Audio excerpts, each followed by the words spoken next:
Aujourd'hui, pour cette deuxième capsule, comme je vous l'avais dit dans la première, je vais vous parler de ma première quête chamanique que j'avais fait avec les ateliers proposés par Elena Danan sur son site Internet. Je vais vous mettre le lien dans la description de vidéo, que vous puissiez aller les acheter et les essayer par vous-même. C'est vraiment très utile. Donc, je vais vous en parler. J'avais fait ma première quête chamanique en avril 2023. Ça fait pas très longtemps. Puis, parce que là, j'ai découvert j'ai eu l'argent pour, j'ai eu l'argent pour acheter les ateliers. Et deux, j'ai eu un petit peu le temps pour faire les quêtes chamaniques, prendre du temps pour moi. Et c'est ce que j'ai fait. Donc, quand on fait les quêtes chamaniques, c'est vraiment merveilleux. C'est comme c'est comme une méditation guidée un petit peu. Puis, on se rend à l'arbre de vie, à notre propre arbre de vie, qui, les racines nous amènent dans nos anciennes, nos ancêtres. Les racines sont comme les ancêtres. On a le monde qui est autour de nous, le middle world, là, ou le monde du milieu, ou le 4D, disons. Puis, on a la canopée qui nous amène vers le monde des étoiles. Donc, on rentre dans cette espèce de quête chamanique-là, puis on a des animaux totems, des animaux alliés. Personnellement, j'ai mon animal totem, c'est un beau loup qui est gris foncé, et dans le visage, il y a des détails un peu plus presque noirs, je dirais, là, plus charcoal, là, couleur gris, vraiment un gris foncé, là. Donc, super beau, s'appelle Mama. Et j'ai mes animaux alliés, un beau, euh, un beau cerf, mais un cerf de type celtique un peu, avec un très gros panache, mais très, très élaboré. Il est brun, pas très foncé. J'ai aussi un ours brun, puis j'ai pas les noms de ces animaux-là. J'ai une petite souris euh, qui est une souris des champs, fait qu'elle aussi elle est brune, avec la bédaine blanche, avec le ventre, la poitrine. Euh, j'ai un aigle à tête blanche, un grand aigle. Euh, puis, dernièrement, euh, quand j'ai fait une de mes dernières quêtes chamaniques cette année, j'ai un animal allié qui s'est ajouté. C'est une belle grosse baleine à bosse, ou peut-être une baleine bleue. Mais en tout cas, en tout cas, c'est très gros, puis je suis vraiment pas une experte dans les baleines, mais ma première impression, c'était vraiment une baleine à bosse. Magnifique. Magnifique grosse baleine. J'ai toujours adoré les baleines, de toute façon. Donc, tout ce qui est les créatures de l'eau, les baleines, les dauphins, ah oui, les sirènes. Bon, on va en reparler plus tard de toute façon. Donc, dans dans l'atelier où on allait chercher les guides de notre lignée, ben, j'ai reçu la vision, c'est mon grand-père, mais du côté de mon père. Donc, il s'appelait Jean-Louis. Jean-Louis était là. Il y avait une personne, un Maya, une type, euh, un type Maya, et il y avait un Égyptien. J'ai pas les noms de ces deux-là, mais le typique était là. Ensuite, on allait chercher aussi les déités qui étaient relatives à nous, qui étaient reliées à nous. Donc, moi, j'ai reçu Artémis. Et Artémis, quand j'ai vu Artémis arriver, elle m'a donné un genre de glaive. Un glaive à peu près 30 centimètres, un pied de long. Elle m'a remis ça. C'était c'était vraiment magnifique. Tout ouvragé. C'était ouais, vraiment un beau glaive. Ensuite, on devait aller chercher dans le monde du milieu qui étaient dans la quatrième dimension, par exemple, nos, euh, nos alliés dans ce monde-là. Donc, j'avais une fée pour l'élémentaire, c'était une fée. Bon, bien sûr, elle s'appelle Arwen, un peu comme dans le Seigneur des Anneaux. Donc, bon, ok, on peut dire que peut-être que mon cerveau a embarqué là-dedans, mais ça se peut des fois des corroborations, des noms qui se ressemblent ou qui sont pareils. Donc, ce que je me suis fait dire, c'était Arwen. Elle avait les yeux verts, de longs cheveux bruns ondulés, une magnifique fée. Pour l'élément eau, j'ai c'était un homme, mais en sirène. Il s'appelle Patry. Ses cheveux sont longs, un brun pâle, un petit peu ondulé, mais pas tant. Moins que, par exemple, Arwen. Il était vraiment juste un petit peu, un petite ondulation légère, là, très, très lousse. Avec sa queue était iridescente, un mélange de bleu et de vert. Très, très, très, très beau. Et pour l'air, ce que j'ai reçu, c'était un dragon blanc, un beau dragon blanc. Euh, Comme un mélange avec un petit peu, je peux pas dire si c'était des plumes ou des poils, quelque chose dessus, c'était vraiment très joli. Puis son nom, c'est Barrio ou Barriot, je sais pas trop exactement. Puis ce qui est vraiment drôle, quand j'ai reçu ce nom-là, moi je vais tout le temps vérifier sur Internet ou quelque chose comme ça, j'ai tapé ce nom-là et qu'est-ce que j'ai vu? C'est un dragon blanc. J'ai vraiment, euh, j'ai vraiment un petit peu, je peux pas dire capoté, mais j'ai trouvé ça vraiment spécial. Puis c'est dans des jeux vidéo. J'ai aucune idée. Moi, je suis vraiment zéro jeu vidéo. Mais c'était dans un jeu vidéo qui avait un dragon blanc qui s'appelle Barrio ou Barriot, en tout cas. Donc, j'ai été vraiment surprise que ça existe vraiment. J'ai été très surprise. Et ensuite, pour cette première, ces premières quêtes chamaniques-là, parce que ça en était comme une quête par, euh, par sujet que je viens de vous donner. Donc, ma famille galactique, le premier être qui s'est présenté, c'était un homme avec un crâne allongé, un peu comme je vous parlais dans est-ce que c'est, oui, c'est dans la première capsule. La peau très pâle. Il y avait une grande robe couleur perle, un blanc perle, iridescent, des yeux. Moi, quand je l'ai vu, je croyais que ses yeux étaient noirs, mais est-ce que c'est le contour qui est noir? Est-ce que c'était... euh, je, je, je, je suis vraiment pas sûre. J'ai pas tous les détails. Et sa robe aux épaules était comme plus large, mais comme pointue ici, comme ça. Oui, comme ça. Donc, mais c'était vraiment magnifique. Puis, le deuxième, je ressentais que c'était quand même une vibration de mâle aussi. C'était un humanoïde avec la peau brun doré. Euh, Est-ce que c'était bronze, un petit peu peut-être? Des beaux yeux verts, grands yeux.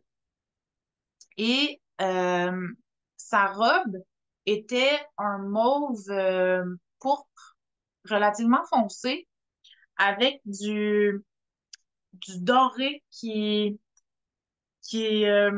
apparaissait un petit peu partout dans la robe. Donc, est-ce que c'était comme une broderie dorée ou est-ce que c'était vraiment comme iridescent mais doré qui ressortait de cette robe? Je sais pas. Des grandes manches amples qui rouvraient un peu type médiéval, là, des grandes manches. Puis un collier, ah, un collet plus haut qui remontait ici, comme ça. Donc, j'ai pas leur nom, j'ai pas rien, mais c'est ce que j'ai vu. Ils étaient quand même assez grands tous les deux. Euh, Relativement minces, mais disons qu'avec des genres de manteaux, robes, c'était difficile d'évaluer vraiment la minceur des sous. Donc, c'est ce que j'avais reçu à ce moment-là de cette quête chamanique-là. Maintenant, je vais aller plus avec Aussi, en avril 2023, j'avais fait une hypnose en régression avec Mélanie Charret. Donc, j'étais allée à sa maison, puis on a fait 2 rencontres. Une première pour vraiment voir, tu sais, me présenter, voir qu'est-ce que j'allais chercher, puis un petit peu vraiment évaluer qu'est-ce qu'on voulait aller rechercher comme information, qu'est-ce qu'on voulait régler, qu'est-ce qu'on... Donc, c'était une première rencontre. Et ensuite, à la deuxième rencontre, c'était vraiment l'hypnose. Et là, on partait pour plus d'1 heure à aller chercher ce que mon subconscient voulait bien nous donner. Donc, ça a quand même été assez long au début. J'étais dans une espèce de caverne noire avec du doré, comme s'il y avait de l'or sur les côtés, ou c'était l'éclairage, je sais pas. Il y avait comme une sortie au bout, mais c'était comme inatteignable. Puis c'était comme un bleu turquoise. Je sais pas, est-ce que c'était un portail, est-ce que c'était la sortie, je sais pas. Puis là, j'avançais, puis on dirait que c'était inatteignable, puis là, il se passait absolument rien. Donc là, Mélanie m'a demandé de me retourner. Puis en me retournant, l'émotion m'a submergée, je me suis mis à pleurer.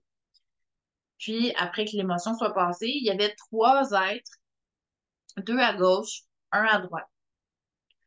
Euh, le premier, je me souviens pas vraiment du détail. Euh, je voyais comme juste son visage. C'était pas très clair. C'était pas, je n'étais pas capable de savoir si c'était insectoïde ou c'était qu'est-ce qui se passait. Mais il y en a un qui était petit, comme un petit gris. Et quand on a posé les questions, il me disait qu'il provenait d'Epsilon. Donc, j'ai recherché, puis selon ce que je voyais, j'ai vu que les émertères ressemblaient à ce que j'avais vu et que les émertères provenaient de Tau Ceti Epsilon. Donc, ça faisait du sens. Et l'autre être que j'étais pas capable d'envisager qu'est-ce qu'il y avait de l'air, il y avait comme un plus grand front, mais j'étais pas capable de mettre de détails. Puis à ce moment-là, j'avais pas tant vu, ben, l'Encyclopédia Galactica d'Elena Danaan n'était pas sortie. On avait Le Don des étoiles qui était sorti, mais bon, il y en a quelques-uns que ça me disait quelque chose, mais bon, ça allait pas tout à fait avec ce qui sortait à ce moment-là. Et ce qu'on avait reçu comme information, c'était qu'il provenait d'Arak-Nara. Et à ce moment-là, je me disais, mais qu'est-ce que c'est ça? J'ai jamais entendu ce nom-là. Et plus tard, à force d'écouter Elena Danaan, puis un jour, je me souviens plus du tout, c'est dans quelle entrevue ou dans quel événement ou dans quoi elle a sorti le mot Arak-Nara. Et là, j'ai fait, mais là, tout fait du sens parce qu'elle a expliqué que Arak-Nara, c'est l'étoile Aura. L'étoile Aura, c'est Arcturus. Là où on retrouve les Arcturiens. Aurai. Les Aurai, c'est les Arcturiens. On dit Arcturiens ici sur Terre, mais ce sont des Aurai. Donc, probablement, cette espèce de front-là, ce que j'ai vu dans l'Encyclopédia Galactica, c'est vraiment le dessin, comment c'est fait. Ben, probablement, c'est ce que j'ai vu.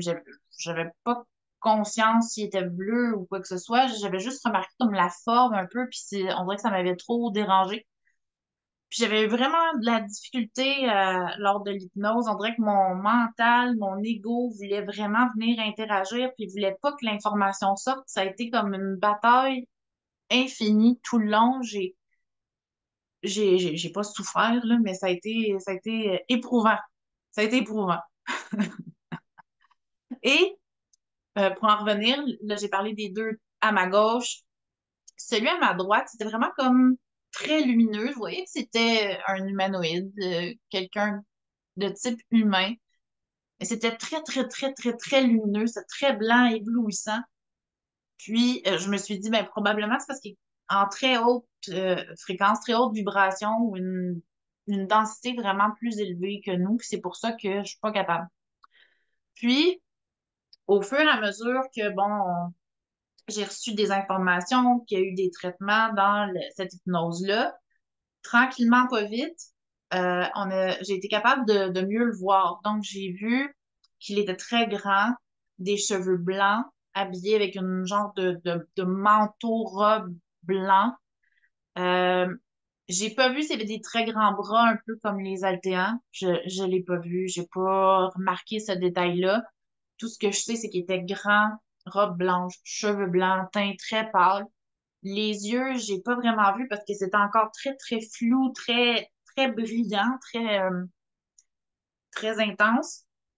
Mais j'ai reçu son nom et c'est Albi. Et ce qui est vraiment très drôle, si vous vous souvenez de ma première capsule, le surnom qu'on donnait à ma grand-mère, c'est Albi.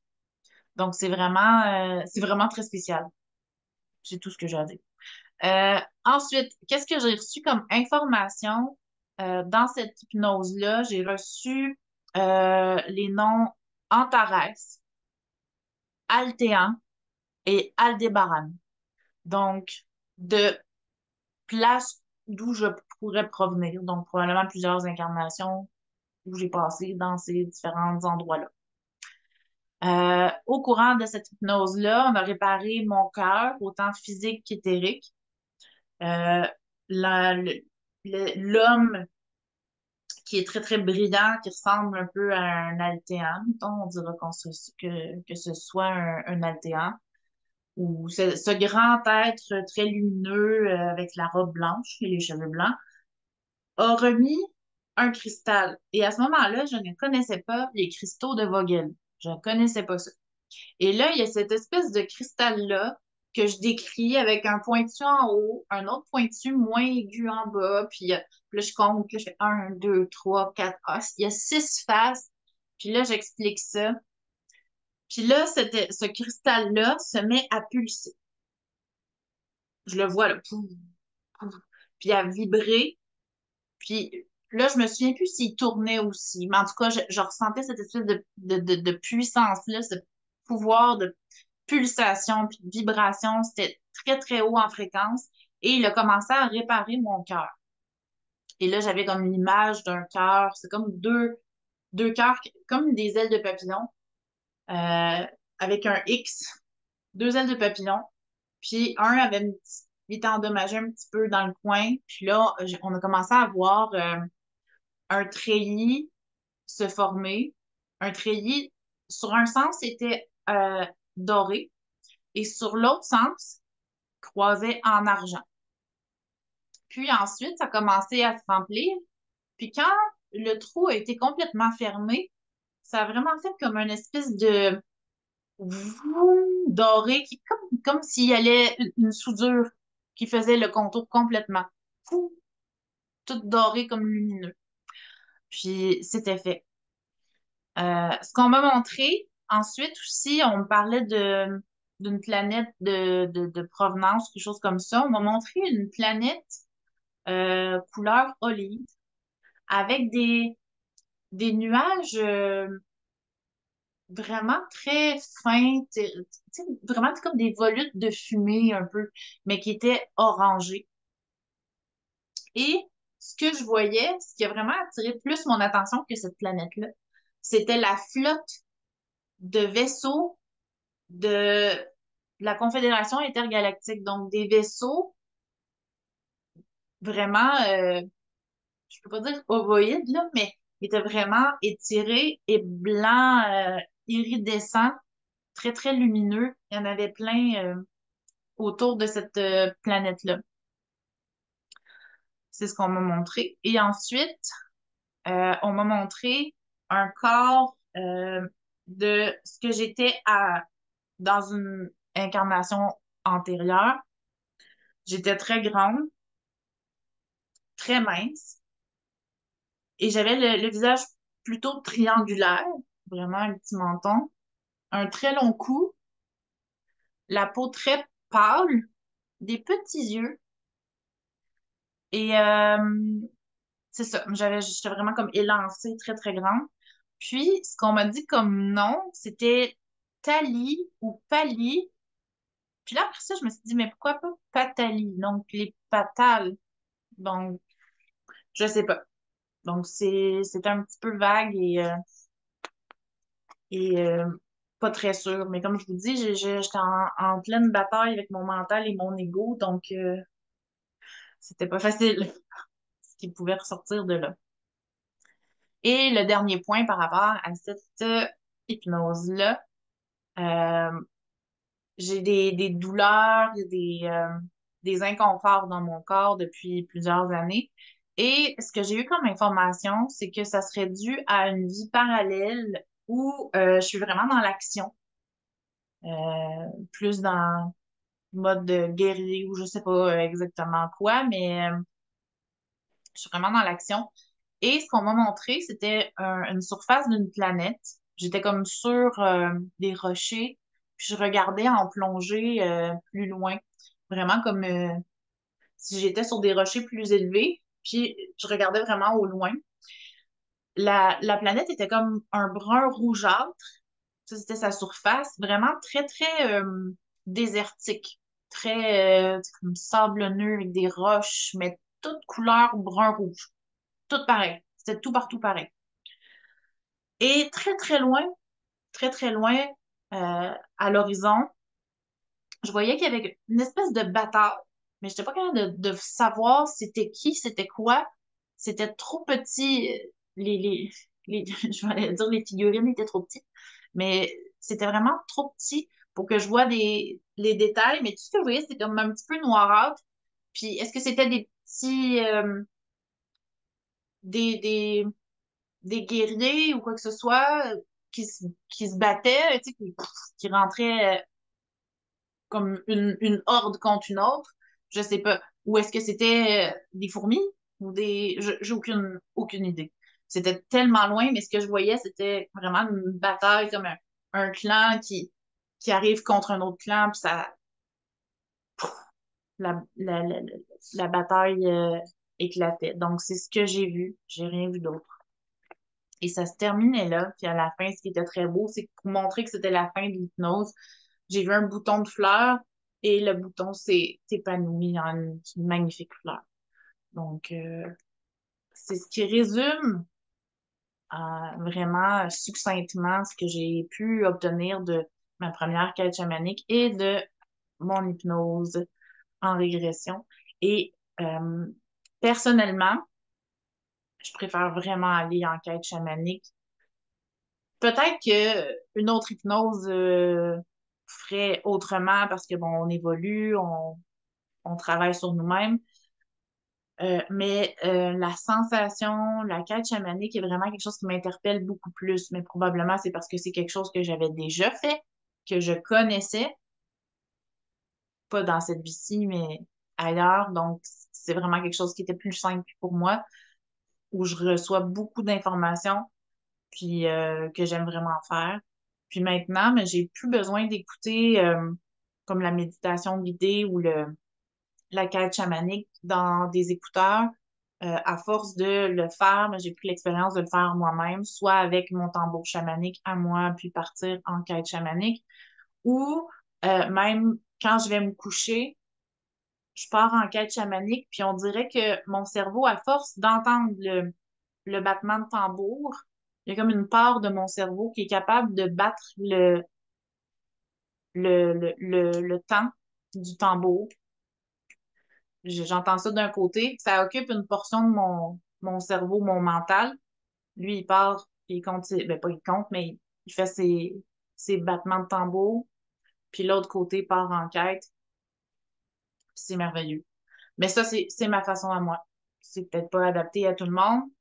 Peut-être que certains auraient besoin de tout le temps leur tambour ou quoi que ce soit. Mais je fais juste vous partager humblement ma façon de faire à moi. Puis de toute façon, ce que je partage, c'est pas pour me vanter, c'est pas pour me montrer parce que je suis zéro comme ça, là. Disons que c'est vraiment très confrontant pour moi de venir vous présenter tout ça. Ça a pris plusieurs mois avant de me décider. Je l'ai fait un peu en anglais avec ma super amie et sœur Abigail Richard sur The Grounded Starseeds. Mais pour le faire en français, j'ai vraiment hésité beaucoup. Donc, c'est ça. C'est un cadeau que je vous fais pour parce que je veux que les gens soient capables d'aller chercher leurs propres réponses, d'aller retrouver leur mémoire, de reprendre leur propre pouvoir, puis au final d'être capable de s'auto-guérir, de justement de reprendre leur pouvoir, de savoir qui ils sont vraiment, puis d'avancer là-dedans, puis de faire valoir leurs droits, puis vraiment de vivre dans l'amour, puis qu'on puisse enfin atteindre un peu le bonheur et le monde qu'on mérite. Donc, sur ces beaux mots, hein, on va se donner le mérite. Euh, sur ces beaux mots, ben, je vous laisse pour cette capsule-ci et je vous reviendrai avec la prochaine capsule qui sera un petit récit de ce qui m'est arrivé à peu près aux mêmes dates l'année dernière, en début juillet 2023, alors qu'un émeritaire s'est retrouvé dans ma chambre. Et ensuite, j'ai fait des projections de conscience pour vraiment revenir à cette date-là pour voir exactement ce qui s'était passé. Puis, c'est ça. Je pense que ce sera la prochaine capsule. Ce sera probablement juste par rapport à l'émeritaire. Puis ensuite, j'aurai d'autres capsules pour, entre autres, les altéans, les haïls et, euh, et peut-être une petite dernière où je vais peut-être combiner, mais ça sera au moins une sur l'émeritaire et une sur les altéans. Puis ben oui. Ah. Le restant restera à suivre. Donc, sur ce, je vous souhaite une belle fin de journée. Puis, au plaisir de recevoir des questions, des commentaires. Puis, je vais me faire un plaisir de lire tout ça et de vous répondre aux besoins. Puis, je vous remercie d'être là. Puis, n'oubliez pas d'aimer, de commenter et de partager. À la prochaine. Au revoir. Commentez, aimez, partagez et abonnez-vous.